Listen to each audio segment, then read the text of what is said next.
বন্ধুরা, আগের দিন যে দইটা আমি বসাতে দিয়েছিলাম, দইটা বসে গেছে। দেখুন এরকম পিঙ্ক কালার হয়েছে।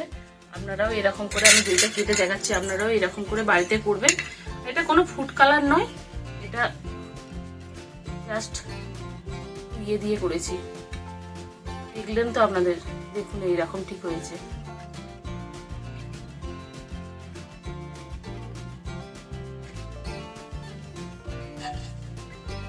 দেখুন খালি কেমন লোভনীয় হয়েছে।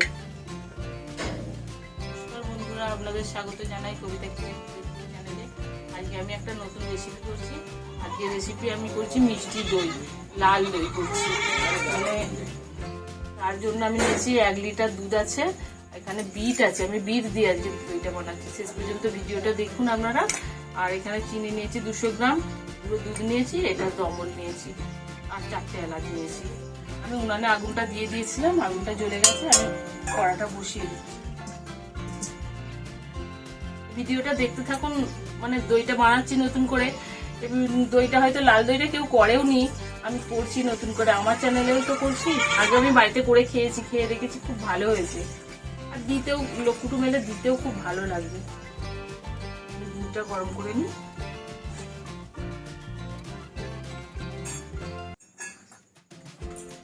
বন্ধুরা, আমি বিটটা আমি মিক্সিতে দিয়ে আমি এটা মিক্সি করে বেটে নিয়ে আসছি। বন্ধুরা, আমি এলাচটা দিয়ে দিচ্ছি।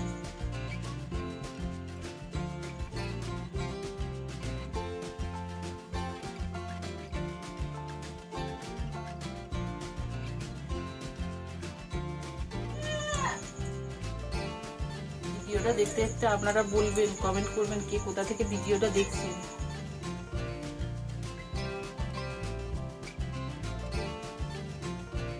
আমি বিটটা বেটে নিয়ে এসেছি, বিটটা মিক্সিতে এরকম করে বেটেছি। আমি এবার এটা ছেঁকে নেব।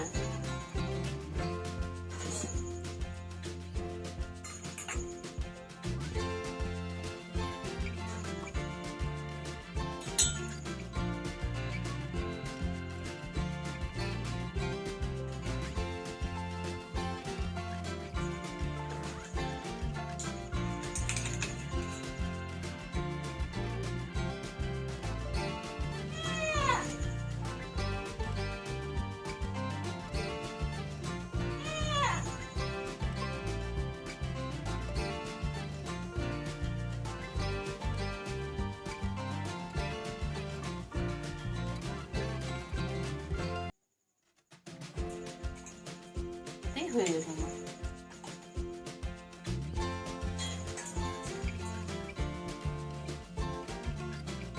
আমি একটু দুধ তুলে নিচ্ছি, আমার দুধটা গুঁড়ো হলো।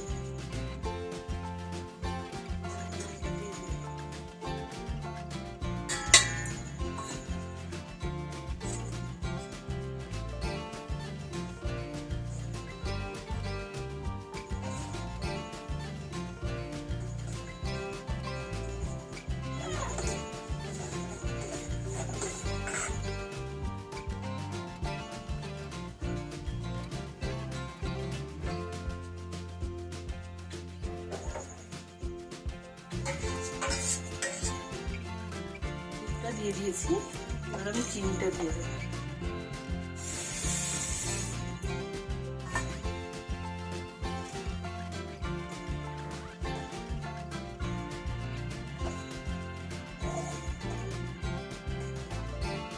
দুধটা অনেকটা মোটা হয়ে গেছে, আমি এবার বিটের রসটা দিয়ে দিই।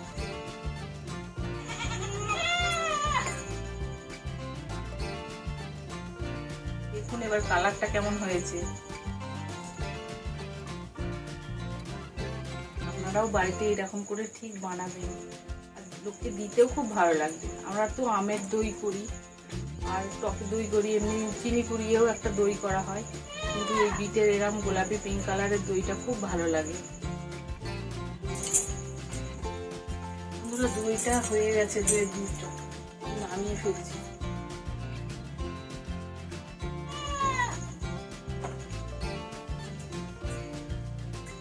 আমি এটা একটু ঠান্ডা করে নিচ্ছি।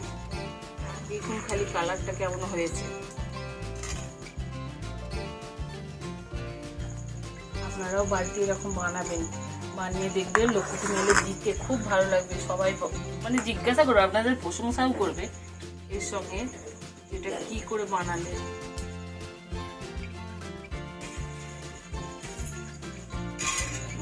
দইটা আমি হেঁটে নিয়েছি, এই বাটিতেই নিয়েছি বলে এটাও পিঙ্ক কালার হয়ে গেছে। এটা দেখি দুধটা কতটা হয়েছে,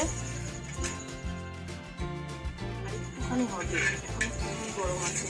ঠিকঠাক ভাবে না দিলে দইটা বসবে না, না হয় গরম থাকতে থাকতে দিলে দইটা কেটে ছানা হয়ে যাবে, আর বেশি ঠান্ডা হলে দিলে দইটা বসবে না। তার থেকে ঠিকঠাক টাইমটা দেখে দিতে হবে, যাতে আঙুলটা ঠিকঠাক ভালোভাবে অনেকক্ষণ রাখা নেই। একটুখানি গরম, একটুখানি ঠান্ডা হোক, তার জন্য আমি হাত পাখা নিয়েছি। এখানে তো আমার ব্যবস্থা নেই পাখা, একটু ঠান্ডা করে নিই।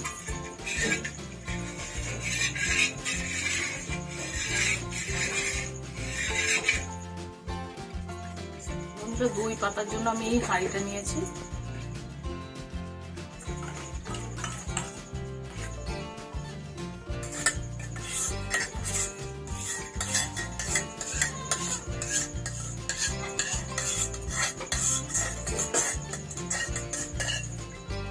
হাঁড়িতে এমন করে তেল মাখিয়ে নিয়েছি।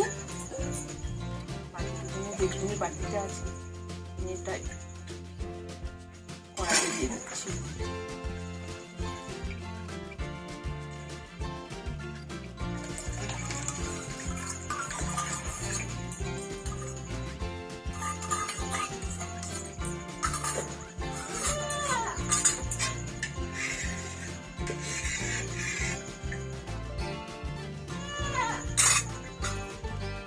আমি এটা ঢেলে দিচ্ছি।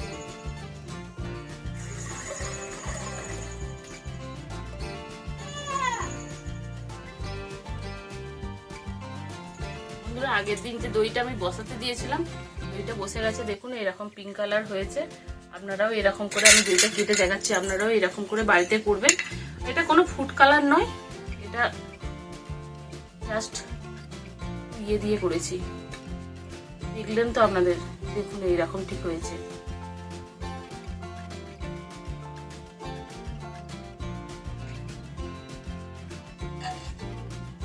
দেখুন খালি কেমন লোভনীয় হয়েছে। আপনারাও এরকম করে বাড়িতে বানিয়ে খেয়ে দেখবেন, খুব সুন্দর হবে। এতে কোনো ফুড কালার নেই, কোনো ইয়ে নেই, সামান্য একটু বিট দিয়ে এত সুন্দর একটা দই হয়েছে। লক্ষ্মী মেলে দিতে পারবেন, খুব ভালো একটা ইউনিক রেসিপি। শেষ পর্যন্ত ভিডিওটা দেখার জন্য অসংখ্য ধন্যবাদ।